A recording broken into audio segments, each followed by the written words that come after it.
humans, how's it going? Susan Ruth here. Thanks for listening to another episode of Hey Human Podcast. This is episode 165. I recorded it last year in Nashville, Tennessee with my dear friend Molly O'Neill, who was in town from New York for a conference, for the Story Conference. Molly is a literary agent. She is with the Root Literary Agency. She's formerly a book editor, and she's smart as a whip, super funny, fun. I dig her immensely, and it was really cool that she took some time out of her schedule to sit down and talk with me. What I really love about this episode, whether you love books or you're looking for new books to read, or if you're, not really into books, but maybe you're willing to dip your toe in and you're just looking for some suggestions, this episode definitely. Oh my gosh, we talk about so many great books. She also talks about the process, which she looks for in a writer, all sorts of stuff. It was a really interesting episode. Pardon the occasional dings that happen. I think her phone was on because, again, she was working for this conference, so she had to be in the loop. It only happens a couple times, but please forgive us for that. We reference a book, Franny and Zoe, I still don't know how to say that from childhood reading, and I wasn't sure who wrote it. She wasn't sure who wrote it. We couldn't remember. It's J.D. Salinger. So that's the answer to that one. As usual, there are a ton. This one, so many links. Parents, teenagers, young adult reader, people, sci-fi lovers, fiction, nonfiction, all of the books we talk about, I'm going to put on heyhumanpodcast.com. Man, we referenced a lot of books, and it's great. Now, if you're not into books and you think, oh my gosh, it's going to be so boring, it's not. We talked about really interesting things and her philosophies and my philosophies. And I don't know. I thought it was cool. So hopefully you will too. As I mentioned, links page, heyhumanpodcast.com. You can always email me, Susan at heyhumanpodcast.com. Don't forget about the Amazon portal. They're on the main page because it's an ad-free podcast. When you shop Amazon, if you go through that portal, it just helps support Hey Human, and that's a great thing. You can find me on social medias, Hey Human Podcast, on Instagram and Facebook, and then, of course, my personal social media is Susan Ruthism, SUSANRUTHISM, and I'm on Twitter, Instagram, and Facebook. Man, oh man, how do I keep track of it all? I do not know. SusanRuth.com, just for me, myself, and I. And, if you happen to be on iTunes, please rate and review Hey Human.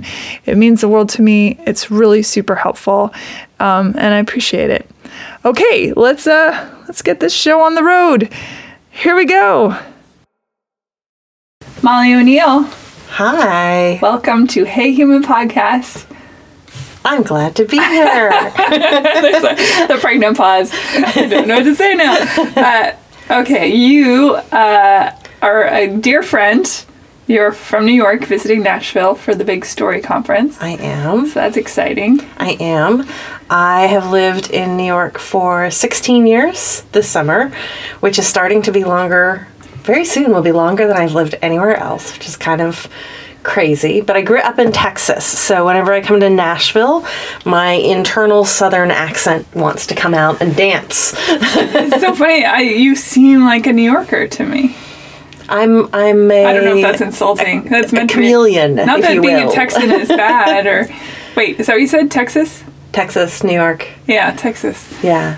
I like Texas very much. I say this now every podcast where I interview a Texan, I say this, and it is true that every Texan I have met, I have thoroughly enjoyed.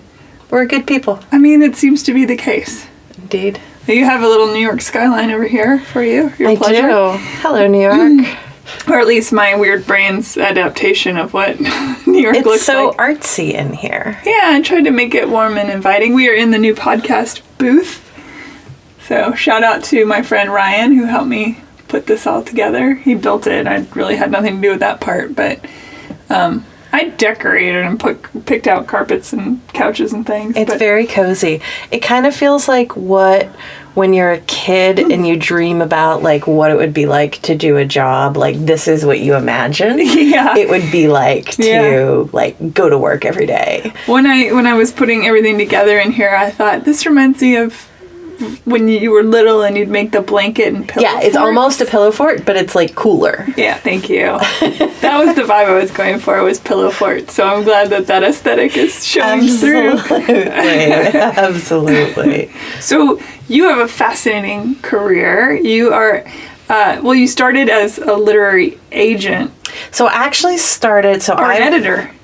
Even before that. Oh my goodness, let's go back. I've worn many hats. Okay.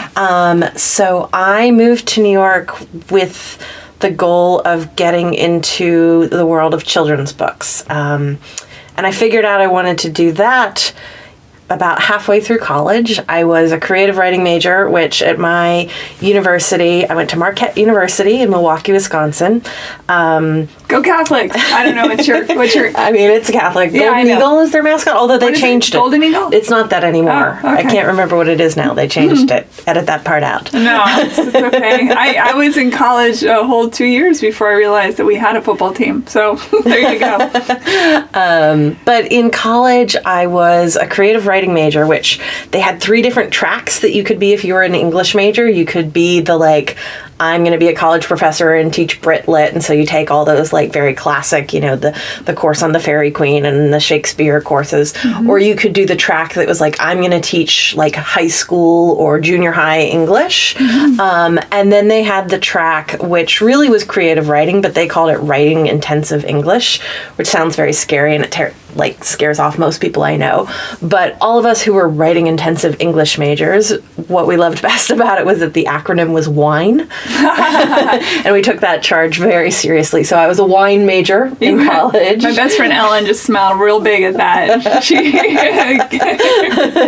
I mean, granted, we were in college, so we were drinking Franzia out of the box. The box wine. But we were taking ourselves very seriously. Sisterhood of the box wine cannot be ignored. Yeah. There's better boxed wine now than there was. Black box wine is quite good, I think. The black box one, I haven't tried it's in a black box. Probably got scarred by the Franzia. Maybe. It's pretty good. But so I was a wine major and an elementary ed major, and the two sort of merged and made me realize that I had always had this love for kids' books. And when I was in college, I would go with my friends to the independent bookstore, and I would spend the first 10 or 15 minutes in the grown-up fiction section, because I thought that's what an English major had to do.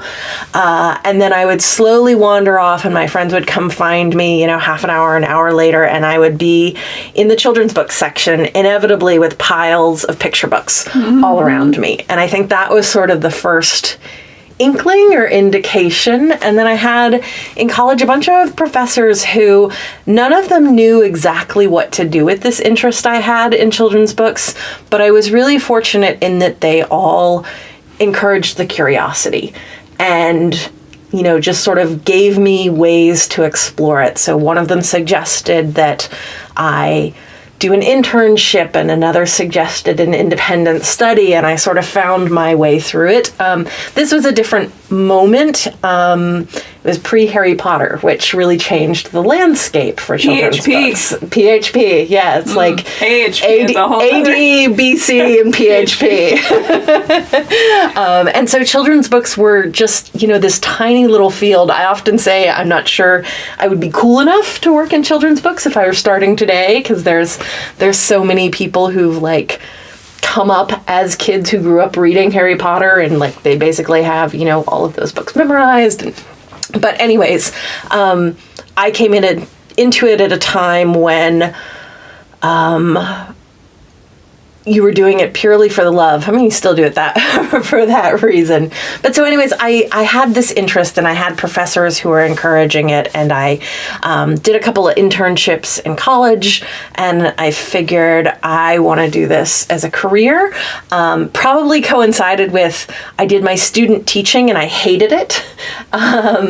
but I think I hated it because I had figured out that there was this other thing that I loved more.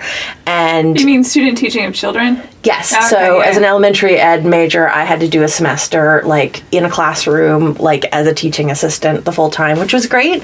Like I worked with some great kids, but it didn't like fulfill me entirely. But I think it was because I had discovered this other thing that was making me more and more curious. So going back for a minute to when you realized you had the thing that kept drawing you to the children's book section. What do you think that was? What that you couldn't find in adult fiction?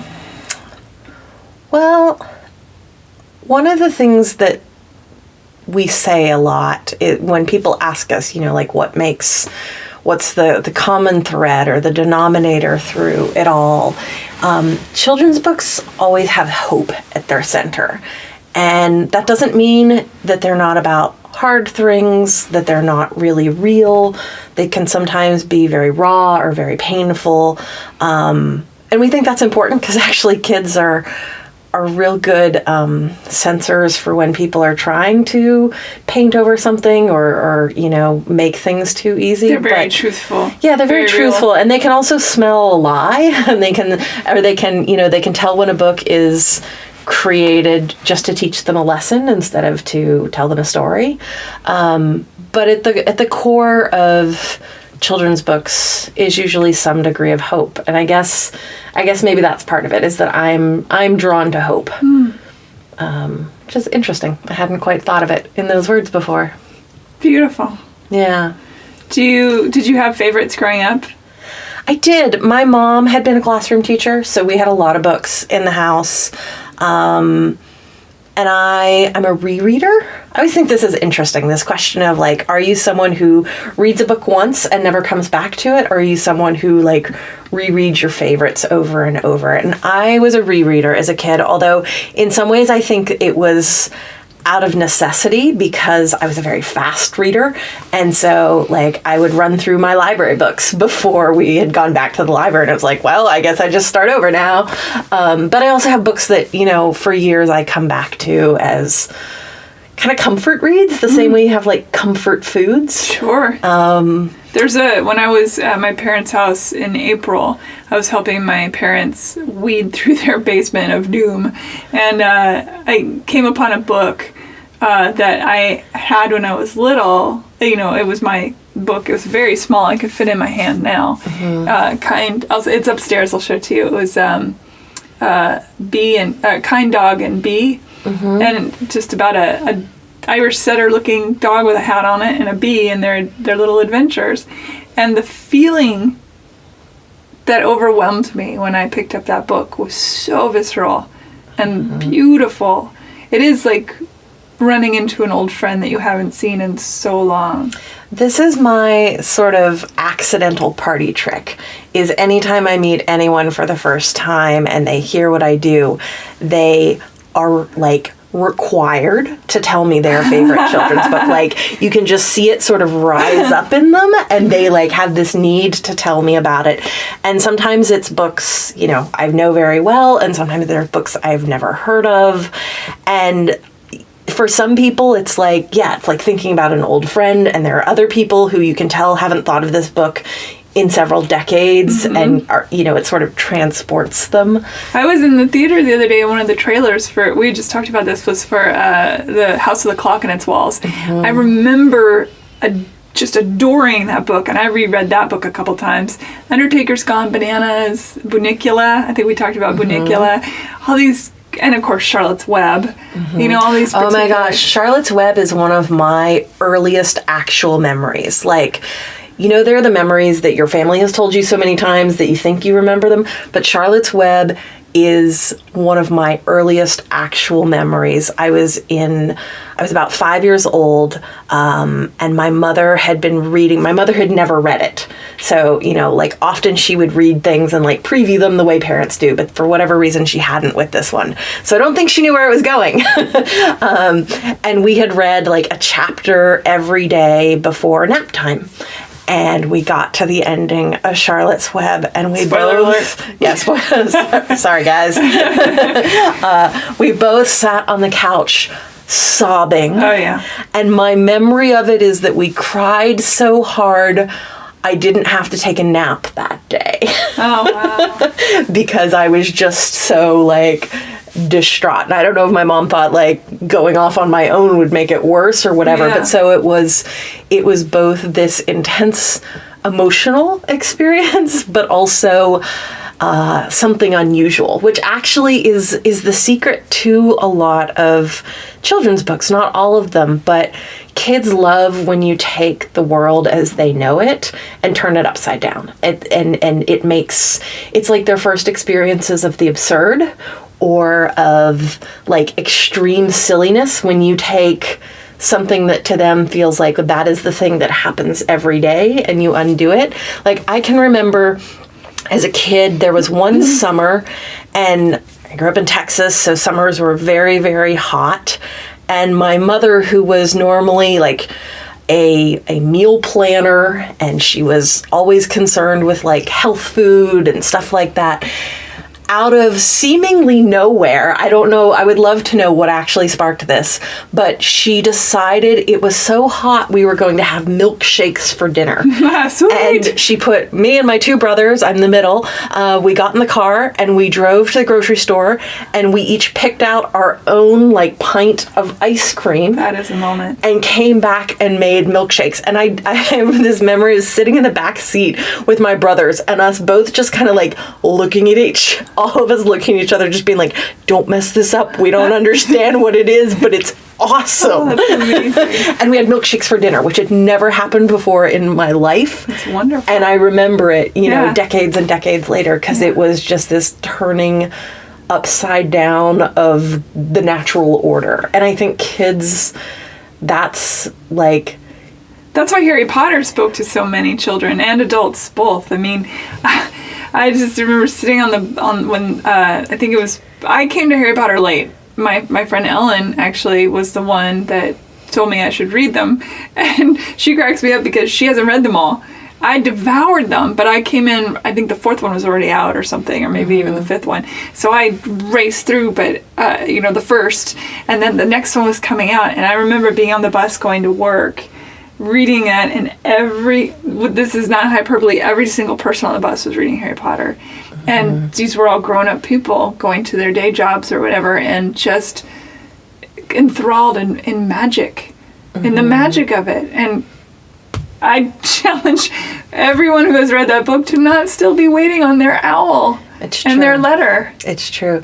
Do you know the book Post-Secret?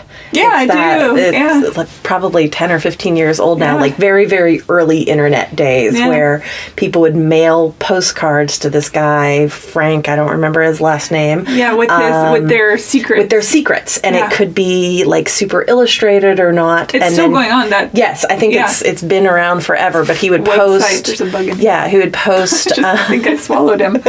Sorry. Post like 10 secrets every week or something. But eventually they made books of them. And one of the secrets said something like that. Like, on my 13th birthday, I waited all day for the owl to show up and it didn't come. And you just, feel that. Yeah.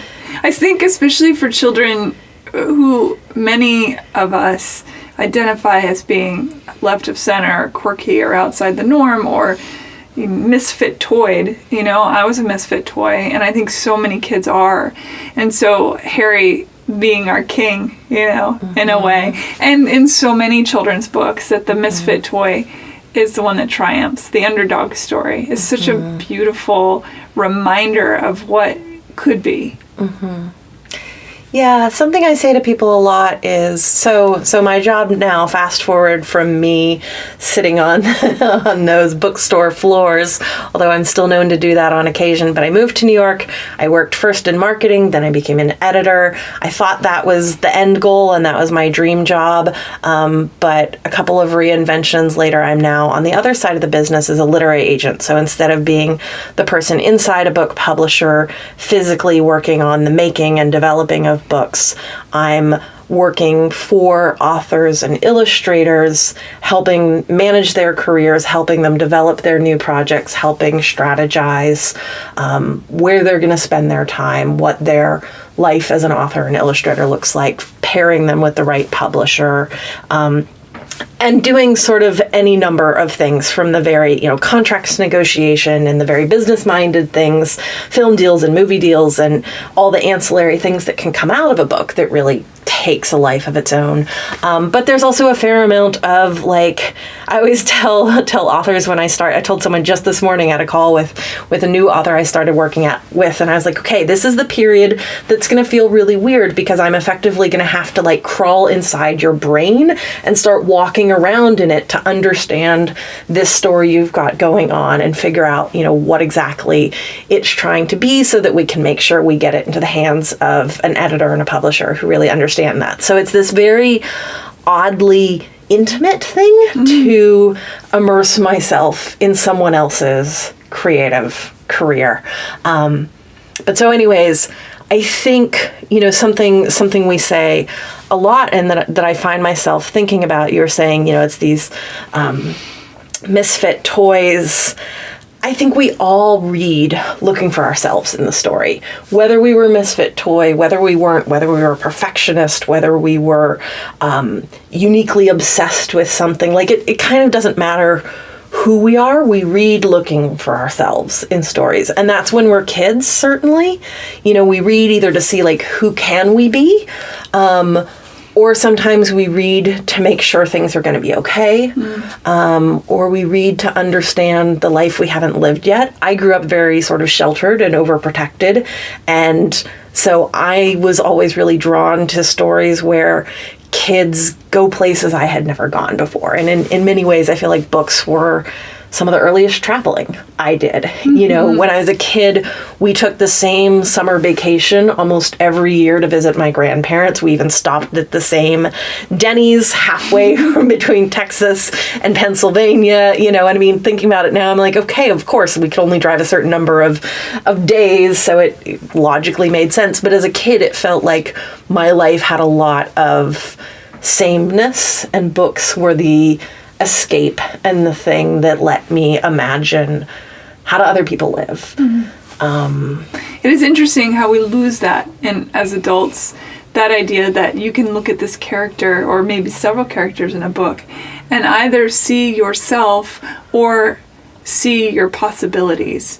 And somewhere along the way, we forget that magic too, unfortunately. And I think it's a big part of why I believe children's books are really important is they teach kids empathy. Yes. They teach us that everyone has a story, and that one story isn't more important than another story. And they help us learn how to be human, is really, if you boil it all the way down, that's why I do the work I do. That's why I believe in it so ferociously, is I think books teach kids how to be human, and hey, human. That's what it's all about. I think it's too late when someone's an adult to teach them how to be empathetic, to teach them to see. I'm trying not to give up hope for that. I think people. All right, I should probably. That might have been a little hyperbole getting away from me. You're welcome to believe that for sure. But for me, I think that it's in all of us, the potential, the possibility. There's flickers of it. It happens, in times of war or in times of flooding or in times of this. Suddenly. No, I didn't really mean that. I think, like, we all have the capacity for transformation. We all have the capacity to reinvent. But I think it's harder to be open to possibilities. It's harder to That's true. Want to learn to see the world in a very different way than we have come to know it. It's hard to read and not see the universe. Yeah. In ourselves and in the universe. I mean, it really is. And I think you spoke to that earlier. There's a writer who is being truthful about that. I've read bad books. I don't finish bad books. I don't waste my time with them. But then one man's bad book. I was just going to say, one person's bad book for someone else is the book that changed everything. Isn't that so fascinating? Yeah. And there's so many books. I always say the books that I find most appealing are books that walk this line. And again, I tell this to pretty much every writer I work with at some point in the process. I think every book walks this line between the specific and the universal. It has to be specific enough that we remember it. We feel like if we walked past the main character on the street, we would recognize them and call them by name and they would turn around. So you need that specificity. If you don't have that, it's like a rom-com where like everything just feels interchangeable. But you also need this sense of universality to where it resonates and it speaks to a 12-year-old in Iowa as much as it speaks to a 9-year-old in Florida, as much as it maybe speaks to, you know, a 25-year-old in Washington or someone in another country entirely if they're reading it in translation. And so I think every book does this sort of dance between the two, and the work of an author actually is figuring out what's the right balance for this story of the specific and universal. And some people say you find your way into universality through the specific, but I tend to look for a balance between the two. When you were editing, what were some of the foibles? What were some of the things that you would notice that writers would get into traps? Because I think that a great editor is a magical thing, wonderful thing. I've said magic. For those of you playing at home, this is going to be a drinking game apparently because I've now said magic 800 times. And we're not even drinking. But what do you think is some of the more common pitfalls for writers as an editor? So as an editor, I think a lot of people misunderstand what that means. My job wasn't to be like a copy editor whose job is to correct grammar or, you know, change like a period into a comma. I was doing much more of the developmental work.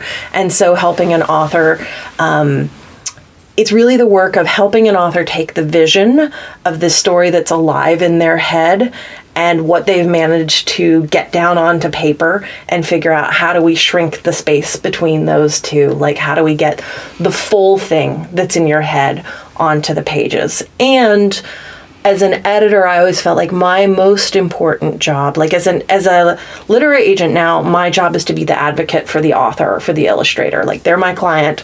My job is to help prioritize their needs in the publishing process. But as an editor, you know, the sort of obvious thing would be like, okay, if that's the job of a literary agent to advocate for the author, then the job of an editor is probably to advocate for the publishing house, for the company. And yes, technically that is what I got a salary for.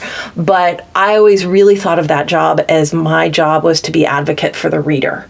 And so I was thinking about, you know, where is this getting boring? Where is it getting redundant? What's going to be the moment where a reader might put this book down and walk away from it and think, I can come back to this later? Because I want to get rid of those moments. I want them to stay up till 3 a.m. reading instead. So what that means on a practical level for authors is sometimes taking the ego out of it.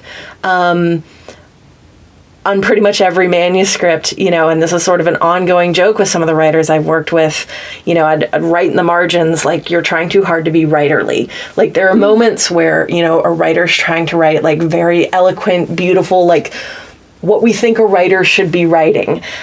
These flowery sort of sentences that are often either not a match for the character's actual voice that you're writing, or they don't fit, you know, that kind of flowery writing, that thoughtful, beautiful moment doesn't actually fit if, like, the world's collapsing around you. Like, you don't stop and stand, you know, on a rock as everyth's collapsing around you and notice the colors of the sky and the smell of the air or whatever it is.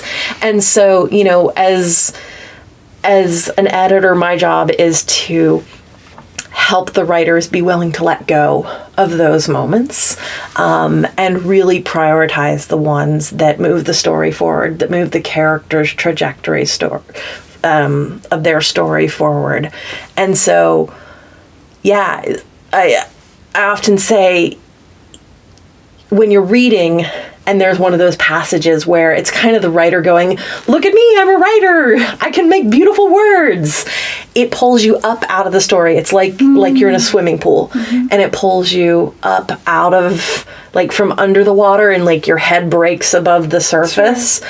And then the writer has to do all the work of getting you back submerged into the story. And rarely is that flowery passage worth that work of, like, pulling up and putting back down into the water. So it's like when you're watching a movie and you're, instead of seeing the movie story and the characters within, you're seeing the actor playing the character. Yeah, and you're seeing the writer's hands. Or whatever. And you want to be lost. I use this, I'm sure I've used this several times on the show. It's the example of Jamie Foxx as Ray Charles in the movie Ray.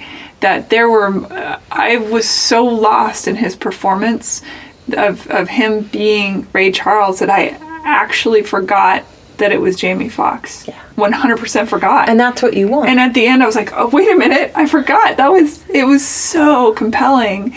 And I was so engrossed in the story.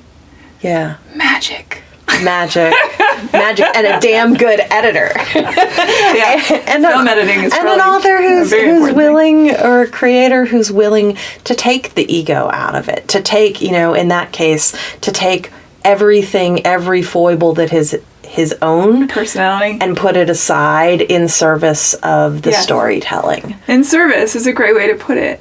Yeah, absolutely. Yeah. And so, like, when I say that, the work of an editor is advocating for the reader, that's really what it is. You're fighting for the reader's experience of the story and deciding that is even more important than the writer feeling good about the beautiful passage that they wrote late one night, with Microsoft Word open, feeling writerly. What would be your advice to someone who is writing for children or young adult? There's a big difference between the two. There is a difference. So let's take it to the young adults in the house. So young adults, we tend to call that category readers ages, say, 14 and up, although, sometimes you have a precocious, even 10 or 12-year-old who wants to get into those books. And then the readership actually goes all the way up. That's been one of the interesting things as the category of young adult, which is a very young category of books. They didn't really exist more than the last 20 or 25 years, the way we know them now. I could give you a whole children's book history lesson. But The Book Thief, for example, is Marcus Zucker. How do you say his last name? Zuzar. Well, no, Zuzak. No one in publishing judge me. We'll edit that out. No. Perfection always. Humanity always. Humanity always. When that I know that book was intended for young adult. It even has a sticker on it that says so. My God, it is a beautiful book. It is. I'm a word person. I love reading. I love writing. That book, to me personally, was poetry in motion. I did not see the movie because I was so enthralled by the book. And I think about all the young adult books I've read that I adore.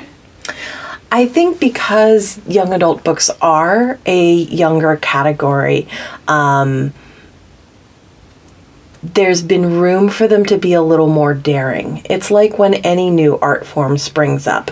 At first, people pay it no mind, which is actually the moment where people aren't thinking about what can this be, what will it do for us. They're just kind of like, sure, do your thing over there in that weird corner that no one quite understands.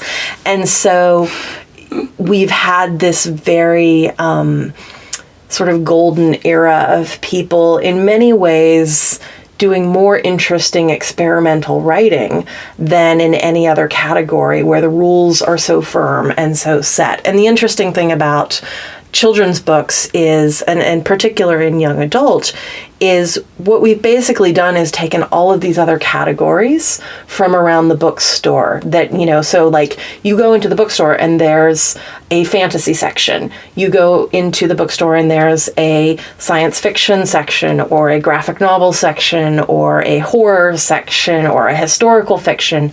And it's like we've taken all of those categories into young adult and said, okay, what does paranormal romance mean in the context of young adult books? And what do young adult books mean in the context of paranormal romance? And so a book that you're going to see in any of these categories that's a young adult book, it's got a different influence and it's got a different purpose than the books on the adult shelves. And if it doesn't, then it belongs really in that section. But, and some of that comes back to, that idea of hope being essential. And some of it has to do with the way the story is being told.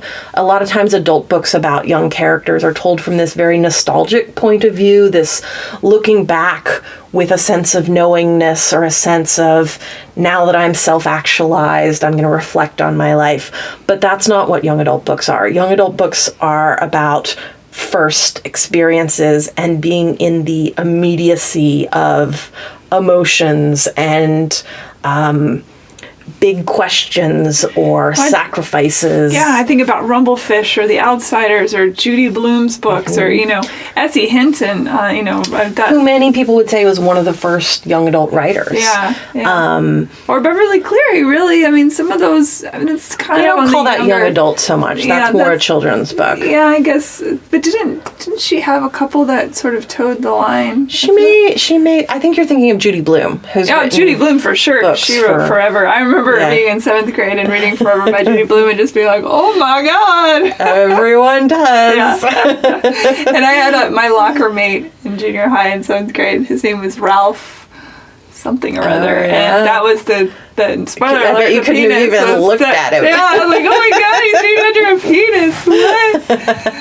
What? A friend of mine went to a book signing with Judy Blume, and she's someone who works in publishing, so she's around authors all the time, not starstruck in the least, but got up to, the front of the line with her book to have it signed and looked at Judy and burst into tears. And apparently Judy Blume took it very much in stride and said, "It's okay, dear. Women your age always cry when they meet me." Oh, I love it. And I thought, what a weird reality that must be, to be Judy Blume and to have 30-year-old, 40-year-old women burst into tears every time they meet you. Like, what does that feel like? Guys, let's see. Who wrote Frankie and Zooey? Or Zoe? Was that Judy Blume? Franny and Zoe? Franny and Zoe. No. Who wrote that? Do you remember? Oh, I remember reading it in college. I did. I remember reading it in high school, but I don't remember who wrote it. See, we'll edit that in and act like we know. No, not actually a young adult book either. It wasn't? Mm-mm. Was it an adult book? Mm-hmm. Really? Mm-hmm. I was so ahead of my time. Clearly. But that's because the category didn't exist in the way even when you and I were that age. It was a much thinner category. It's become a lot more robust over the last 20 years. Sure. I mean, you and I were in high school 5 minutes ago, right? Of course. with old Ralphie. Yeah. He was cute too. I had a crush on him. Anyway. I had a crush on everyone.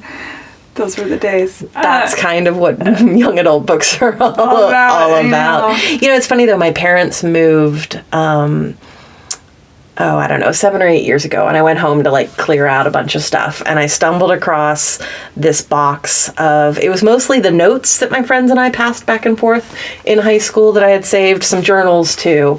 And I'd been working at this point in children's books for, at least 5, 7, 10 years. And I thought I really remembered what it was like to be in high school. And then I started reading all these notes, and I started reading these journals, and it was this visceral feeling.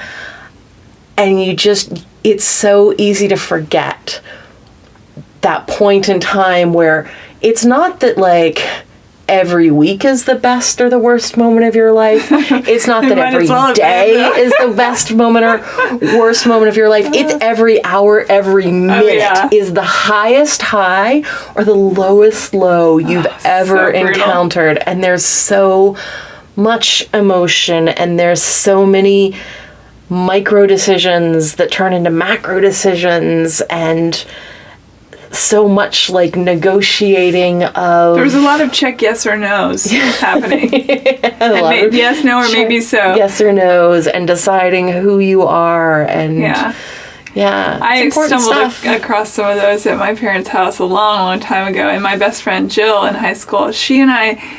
Looking back on this stuff, she and I would write full panel cartoons about people in our school and we would just enact these crazy plays, or people we met at parties on the weekends or whatever. And going back and looking at those, they were so much fun.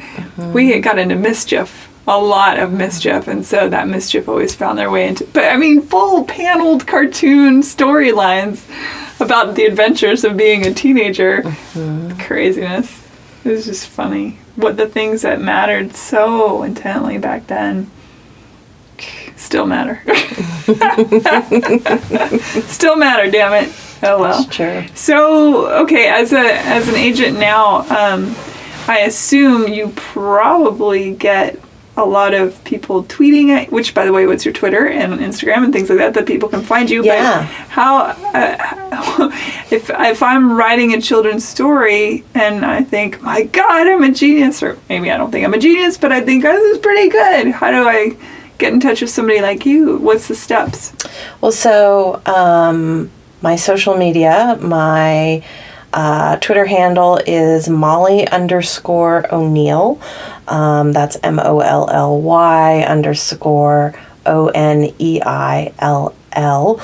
Because I got on Twitter at the very early stages when we were all making our Twitter handles look like email addresses. So we had that underscore in there now. I wish I could get rid of it, but I'm verified and I'd lose that if I changed it. Everywhere else, I'm Molly O'Neill Books. So on Instagram, that's also my website. I think that's even my Facebook. So if you're a writer, so the first thing you need to do if you're a writer who wants to have a book published on a very practical level is that you need to write the book. I can't sell an idea unless you are a certain class of person that either is a celebrity or has an enormous following to where there are people out in the world ready to buy anything you create. But for the average human in the world, the first thing is you have to finish. You have to write and you have to finish the book because I can't sell an idea, and I also can't sell a possibility, which is really what the early chapters of a book are. It's a lot easier to start a book than to finish it. And it's a lot easier to start it than to nail the ending, which is part of what we're looking for, right? Not just can you get to the ending, but can you achieve satisfactorily the things that you set out to do. In many ways, the beginning of a book is a promise you're making to a reader. Did you fulfill that promise by the end of the book? So we have to have the whole thing, at least with fiction. I work mostly with fiction. It's different with nonfiction. There, a lot of times, what is being created is a book proposal. And so before you go off and do 3 years of research on some topic, you're basically getting a publisher interested and sometimes investing in that. But with a novel, you have to basically prove that you can do it before anyone invests in it. Picture books are a little different as well. A lot of people think you have to have the art and the words to get anywhere. If you're an illustrator and a writer, then you can do both parts. But if you're just a writer, then you submit just your words, and the publisher's job is to find the illustrator. So I run into a lot of people at writers' conferences or things like that who think I'm going to get my neighbor's sister-in-law who's a fine artist to illustrate it. That's not usually a good idea or very productive. Partly because there are a lot of different kinds of art, And what works best for picture books is illustration. We need art that shows energy and movement and narrative motion. And so that's a very particular kind of art, and also that is kid friendly.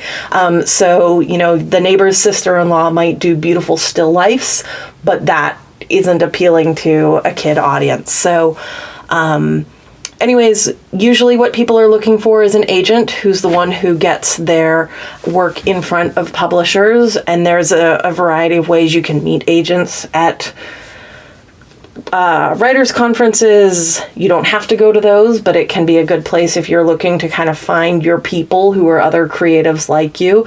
Writing can be, art making of any kind can be a little bit of a lonely profession.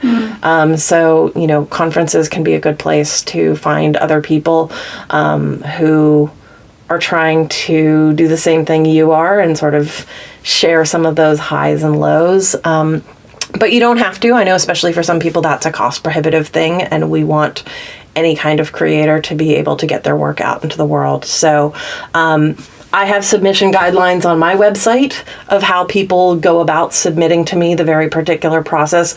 Other agents have slightly different submissions guidelines on their website. There's, the internet is your friend in this case. Some people choose to self-publish because they want sort of control over the whole process.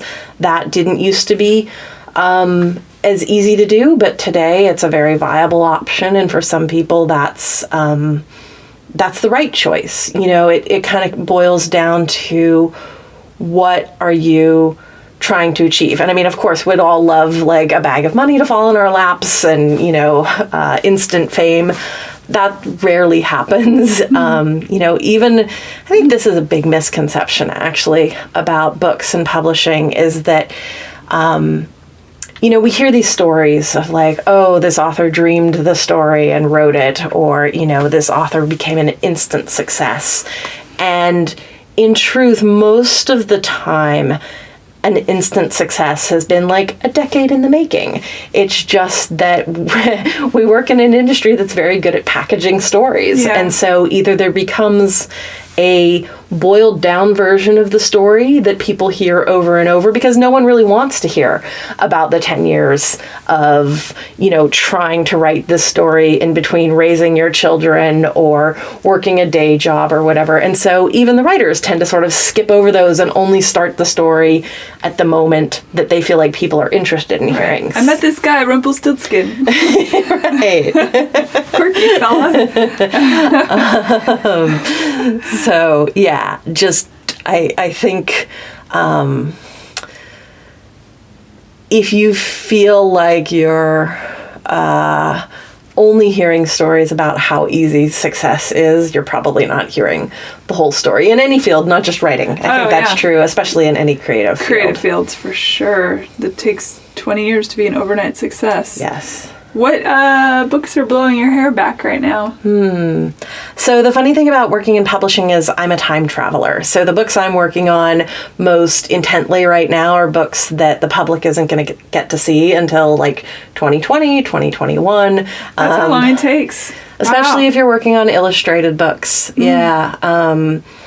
The traditional publishing process is slow. So yeah, there was 1 year, in fact, where, I spend so much of my time thinking about life 3 years out that 1 year I mailed all my Christmas cards and wished people a happy, 1 year ahead of what, I don't remember what year it was, but I was like, happy 2012. And people wrote back and were like, or 2011, oh my gosh, happy hilarious. New Year.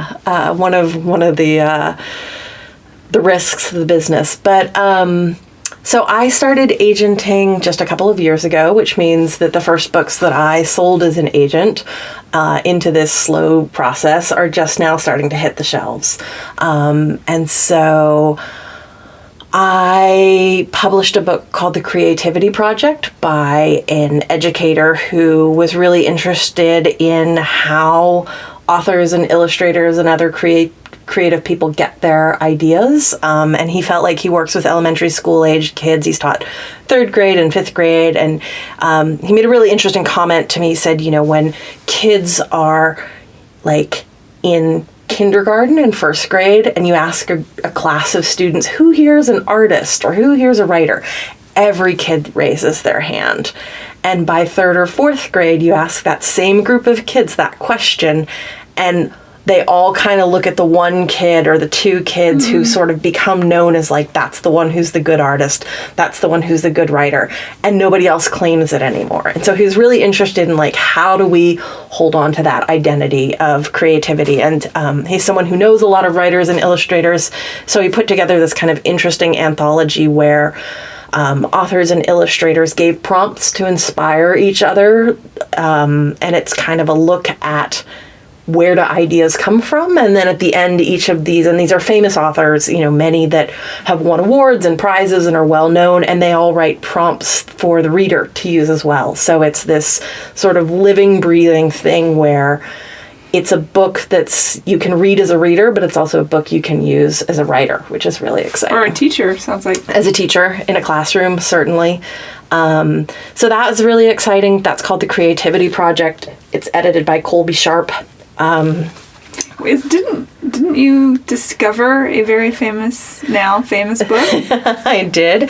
So when I was an editor, the second book I ever acquired, so brought on to be published by the company, was a little book called Divergent, which went on to have quite an exciting life. And it was amazing. It was a couple of years of really intense work, but it was really exciting. The author was young. I was a young editor. The agent was also young. And so we all kind of went through it together. And it taught me a lot about what it looks like when all parts of a company like a publishing house are working in synergy to sort of like, how does something like that become a hit? It's because there are literally hundreds of invisible hands propping it up, and all doing their part to make it work. Ideally would love for every book to have that experience, but you know, that was a book that it was that great example of the specific and the universal. And when you read it, were you? Yes. So I knew I wanted a book like this. When I acquired that book, we were still in the tail end of the paranormal everything post-Twilight. YA publishing in particular has been very trend-driven over the last 10 or 15 years. So I wasn't a paranormal reader. I didn't raise myself reading paranormal romance.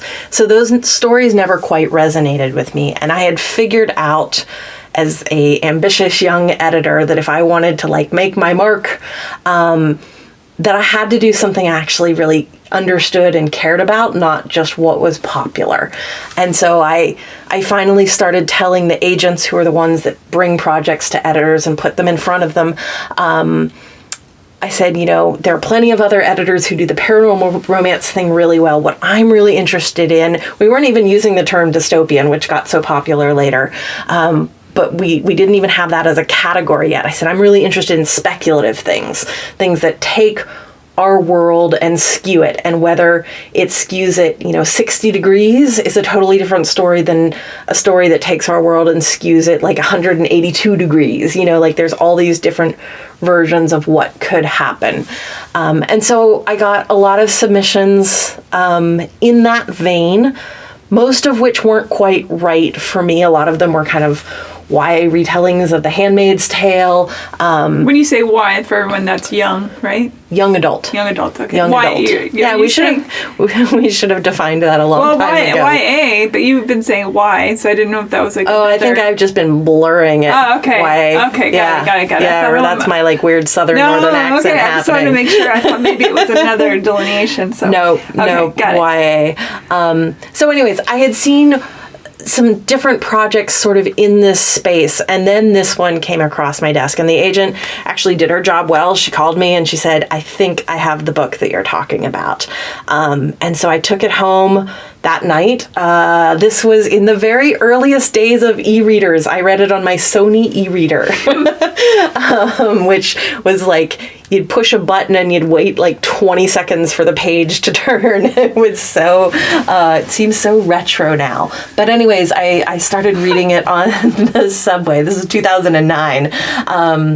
I started reading it on the subway, and at that time our offices were at 55th Street, and by 33rd Street I kind of had goosebumps of like, oh, this is really good writing, which doesn't happen very often. It was enough that, you know, I sort of noticed it.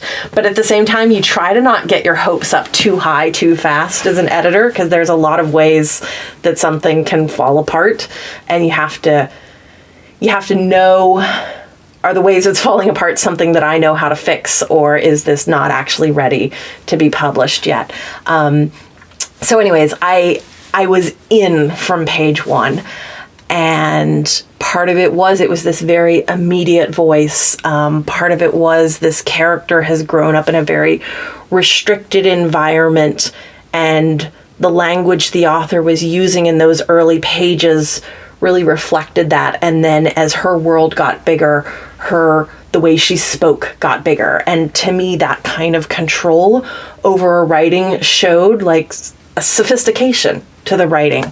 But then the plot was just great. And so at that time, my commute into Brooklyn from Manhattan probably took about 45 minutes. And there was this one period where the subway would go above ground, for like 2 minutes maybe, and that's when everybody would whip out their cell phone and like text or whatever. And so in that like 2 minutes going over the bridge into Brooklyn, I canceled my dinner plans so that I could keep reading. And I got to Brooklyn and I went to this little like wine bar / coffee shop, and I kept reading, and I read until last call, and I went home and finished the book at about 4 a.m. And was just completely absorbed. And because it was that thing I had been looking for, of this is a story that so many people can connect with. And this is a story that, you know, the heart of the story, for those who haven't read it, is that it's a post-apocalyptic sort of world, and I used to be able to rattle this off by heart, but it's been a while. Let's see if I can do it. No spoilers. So there are 5 factions. Everyone is born into one of 5 factions, and your faction determines everything about your life. The work you'll do, the people you spend time with, your attitude toward the world. Kind of like Mockingjay. That came later, of course, right? So The Hunger Games was published first, although they overlapped a lot. So a lot of people would read them now and think, oh, Divergent was just kind of imitating The Hunger Games, but actually they were sort of being co-created at the same time. Hunger Games was a little bit ahead, but not so far ahead that I would say it was derivative in any way. I think just sometimes we end up in these zeitgeisty moments where a lot of people are pondering the same sort of questions. I think creation hangs in the air and we pull it down, you know, and that is another reason to, if you have it in your head, and I need to take my own advice with this, if it's in your head, create it, because if you don't, somebody else will grab that nugget from the sky, or you know, the universal flow. Who is it that talks about that in Big Magic? Is that Elizabeth Gilbert? Elizabeth Gilbert's book on creativity. We got one right. We got it. She talks about that. In the case of Divergent, actually, I think some of the inspiration, so Veronica was a young author when she wrote it, and she had grown up in the Harry Potter era. She was one of those kids who waited every year for the next book to come out. Like, she grew up with Harry, and you know, that story, the Sorting Hat. Exactly. So I think the Sorting Hat sort of manifested itself in this faction system where you have to choose, are you going to stay with the faction that you were born with, which means also staying with your family, with all the people you know and love, or because you don't know if you fit it that well, if the way that you want to be in the world is not aligned with your faction, are you going to choose to leave everything and choose a different faction? It's the hero's journey, always, and that goes back for as far as you can remember. And to me, when I read that, I thought, wow, that resonates. You know, if you're 16 and choosing, you know, who are you going to go to prom with? It resonates when you're deciding where are you going to go to college? But it also resonates like to much older readers as well. You know, we can all look back at a couple of points in our life and go like, oh, that was the choice that I made that had ripple effects into everything else. And to me, that was what made that book so compelling and made me stay up until 4 a.m. reading it. There is nothing like that experience too. I think there's, on my hand, I can count The Book Thief. I stayed up from morning until the middle of the night, finished that in one day. Memoirs of a Geisha, same. Jurassic Park, extraordinary book. And I know there's a couple others as well, but those are the 3 that come to mind right away. Where you're just absolutely in, and you're not going anywhere. Yeah. Well, I mean, I would like to think that many of the books I work on will give, if not Stranger you, in Strange that Land reading did that for me, experience, too. they'll give someone that reading experience. And that's some of the magic for me, is that I get to be one of the very first people sometimes that gets to read those books and then gets to watch everyone else have that experience. So if we were in a book club, what would you be telling our listeners right now? What should they go out and try? What should they go out and try? A little something for everyone. How about 3 books that you can... That I've worked on? They don't have to necessarily be your clients. They can be, but, you know... Oh, this is hard. You should have warned me. So one of my clients' books that has just come out in the last few weeks, which I think is an important book and a lovely book, is called Darius the Great is Not Okay. It's by a debut author named Adib Karam. He's an Iranian-American author, and this book is about a biracial teenager. It's based loosely, or not loosely, on his own life. It has some ripples back into his own life. But this is a character who has never quite fit in anywhere, and part of that is because he feels like he has a foot in different worlds. He calls himself a fractional Persian. His mother is Persian, his father is American, and he's never quite fit anywhere because of it. And pretty quickly into the story, his mother finds out that her father back in Iran is very ill, and so the family over spring break goes to Iran for the first time. And so for our main character, it's this really interesting journey where he's going to meet people who he both dearly loves and knows nothing about. And it's that, stranger in a strange land feeling of, these are people who I only know through a screen, but somehow they know me better than anyone I've ever met. And I feel more myself with them than maybe I ever have, but also this is temporary and I'm going to have to go back to my own life soon, so I better not get too attached. And then into all of this comes the boy next door, who is about his age, and really it's a story of the first time you encounter a friend who sees you for exactly who you are and all your nerdiness. And Darius is a nerdy character, delightfully so. He's never met a Star Trek reference he doesn't want to make. He's never met a Lord of the Ring reference he doesn't want to make. He's obsessed with tea, of all things. But this friend, Sohrab, accepts him and embraces him for who he is. And I think we can all think of those people in our lives where, you meet them and you just sort of know, like, this is someone who's going to be important in my life. This is someone who's going to be a part of my life. In fact, as I'm looking at you, I'm thinking about this because you and I met standing in line for a taco truck, of all things. And it started to rain. And it started to rain, and you had an umbrella. I had forgotten that part. And you said, come under the umbrella. And we were at a conference, but we had not been sitting next to each other or anything. It was complete strangers, and yet I feel like there was something... Yeah, like we know each other forever. Yeah. But you have to make that first, come under the umbrella moment, Come under the umbrella moment, and you're really good at that. I mean, that's sort of what this whole podcast is your come under the umbrella moment. So anyways, Darius the Great is Not Okay is a story that if you are someone who has grown up biracial or Iranian, I think it has a particular resonance because there aren't enough of those stories.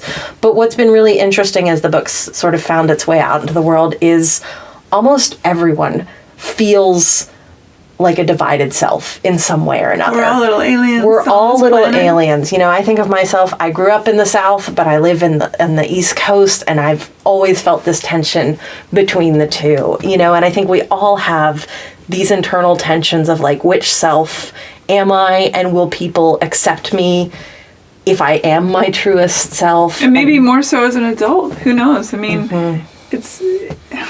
Does it ever go away?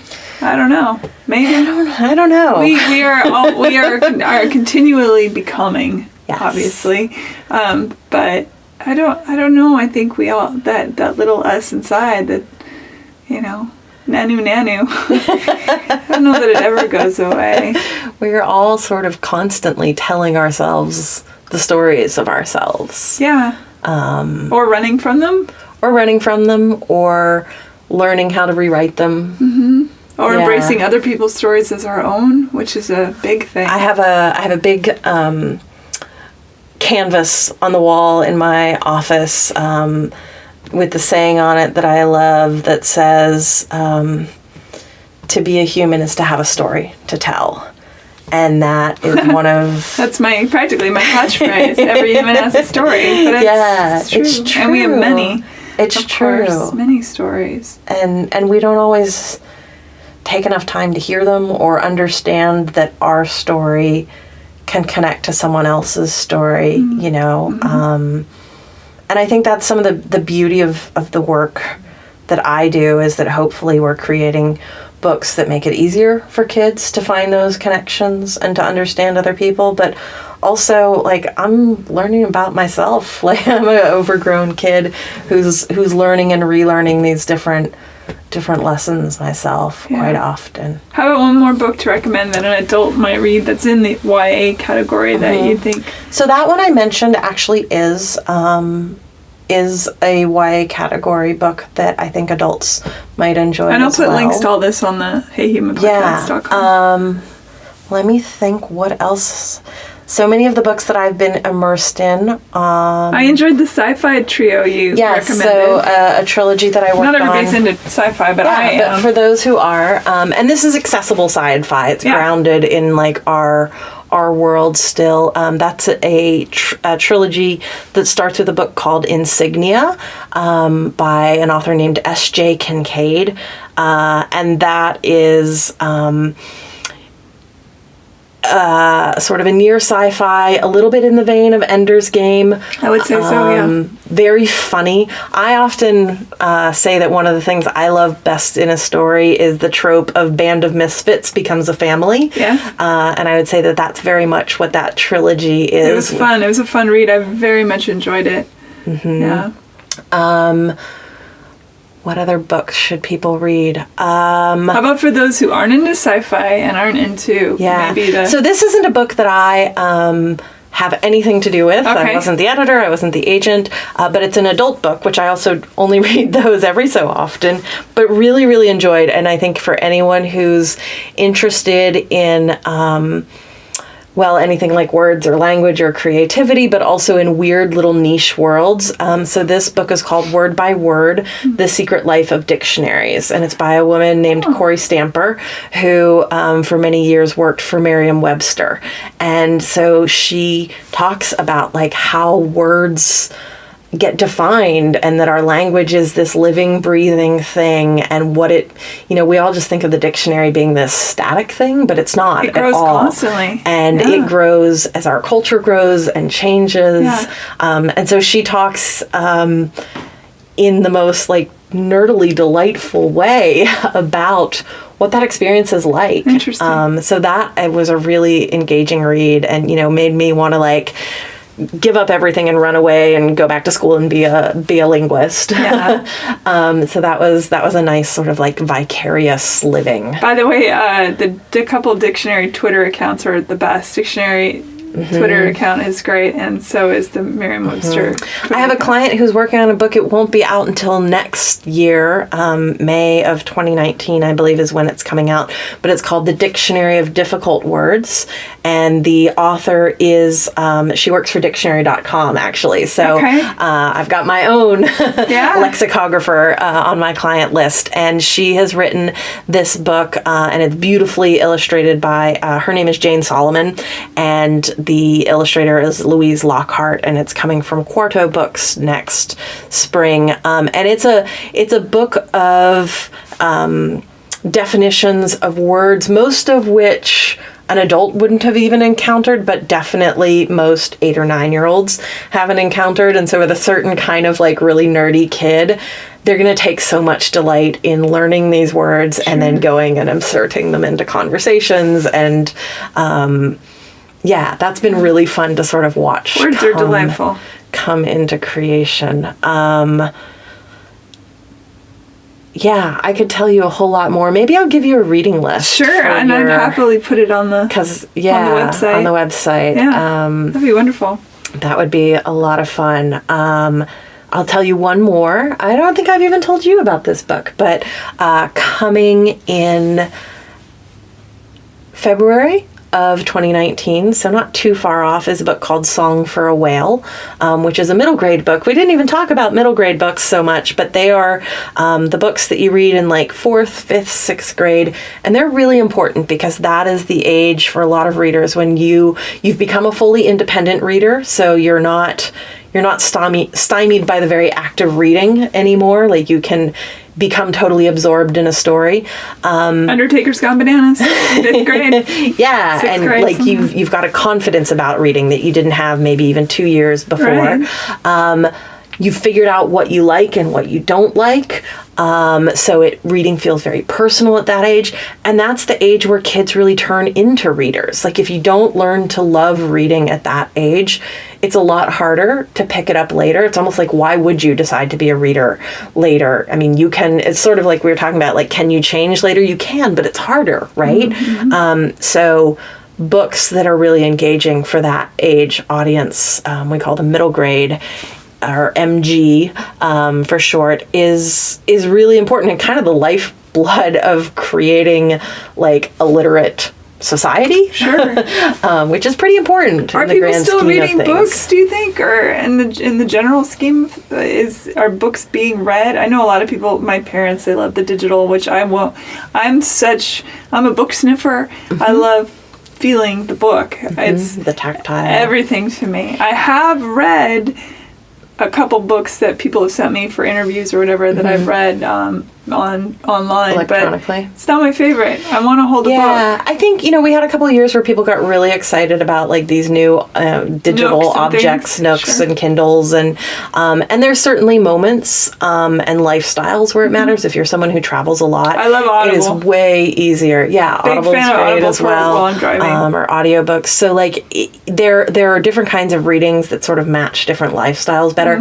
I know a lot of like business books get read on a digital device because, so often the people reading those are like on airplanes or, but for kids, what's been interesting, we have a fair number of people reading young adult books on devices. We have some people reading younger books, but increasingly, parents have concern about like screen time for their kids. Sure. And so they will often tell their kid, actually, like, don't be on the computer or the tablet or whatever.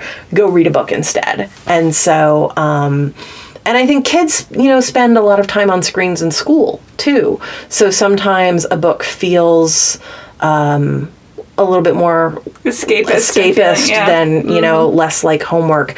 And then, when you have a younger age kid, I mean, you can read a picture book on a tablet, but it's not the same experience. If you got a kid on your lap and you're reading them, bedtime story or whatever, like you want the tactile thing most of the time. For sure.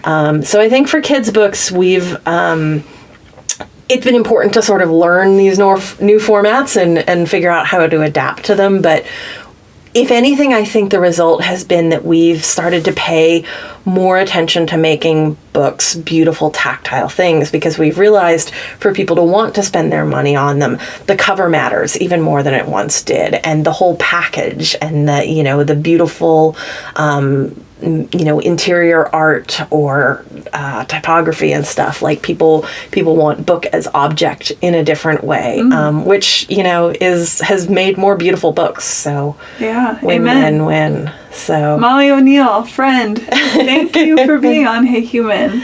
Thank you for having me. It was it was very interesting. A lot of stuff I didn't know, and it's just fun to talk about books.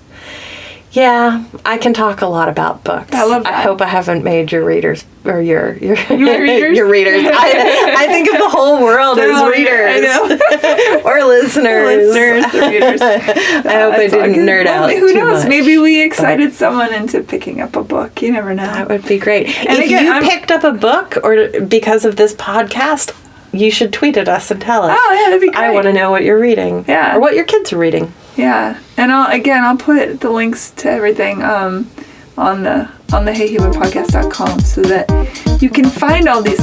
So good. I'm so happy. I love books. I love words. I love you. I love you. I love tacos. I do love thunderstorms. Tacos. I like all those things. And dogs. And cats. And milkshakes. Milkshakes? Milkshakes are good. Get down with milkshakes. Thanks for being on the show. It's awesome. Bye, everybody. Bye. Thanks for listening, everybody. Don't forget, lots of great links for these books that we talked about on the links page. And take a moment, go to iTunes and rate and review Hey Human. Thank you so much. Bye.